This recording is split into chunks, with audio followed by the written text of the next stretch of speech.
എല്ലാവർക്കും നമസ്കാരം. ഇന്നെനിക്ക് ഓർമ്മ വരുന്നത് എൻ്റെ ഒരു ടീച്ചറിനെയാണ്.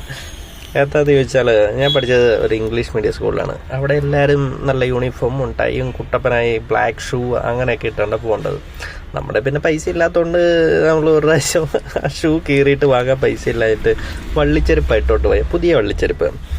ടീച്ചർ എല്ലാ ദിവസവും ക്ലാസ്സിൽ വന്ന് ഇങ്ങനെ ചെക്ക് ചെയ്ത് എന്നെ തൂക്കി ഫ്രണ്ടിൽ കൊണ്ട് എന്നിട്ട് എല്ലാ പിള്ളേരുടെ മുമ്പിൽ നാണം കെടുത്തി നാട്ടിച്ച് ഞാൻ അപമാനപ്പെട്ട് ഞാൻ ഈ ഭൂമി താഴേക്ക് പോകേണ്ട സ്റ്റേജിലെത്തിപ്പോയി. ആകെ അതൊരു 6th 7th സ്റ്റാൻഡേർഡ് ആ റേഞ്ചിലാണ്.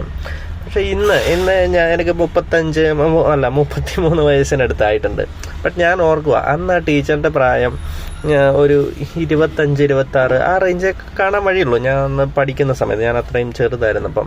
ബട്ട് സ്റ്റിൽ എനിക്ക് ഇന്നത്തെ അവസ്ഥ ഞാൻ ഓർക്കുമ്പോൾ, ഞാനൊരു ടീച്ചറായിരുന്നെങ്കിൽ ഞാൻ ഒരിക്കലും അങ്ങനെ ചെയ്യില്ലായിരുന്നു. ബിക്കോസ് എൻ്റെ സ്റ്റേജ് വെച്ച് നോക്കുമ്പോൾ ആ അപമാനം ഇപ്പോൾ എല്ലാവരുടെയും മുമ്പിൽ നാണം കെടുമല്ലോ എന്നുള്ളൊരു ഫീല് എനിക്ക് ഇന്നുണ്ട്. എനിക്ക് ആ ഏജ് ഉണ്ടായിരുന്നപ്പോൾ ഞാൻ അങ്ങനെ ഒരിക്കലും ചെയ്യില്ലായിരുന്നു, ഞാനൊരു ടീച്ചറായിരുന്നെങ്കിൽ. അതുകൊണ്ട് എനിക്ക് ടീച്ചർമാരോട് പറയാനുള്ളത്, ദയവ് ചെയ്ത് ആ ടീച്ചർ ഇപ്പോഴും എൻ്റെ ഫേസ്ബുക്കിലൊക്കെ ഫ്രണ്ട് ഉണ്ട്. ബട്ട് ആ ഓർമ്മ ആ ടീച്ചറിൻ്റെ അങ്ങനെ എൻ്റെ മനസ്സിൽ കിടപ്പുണ്ട്.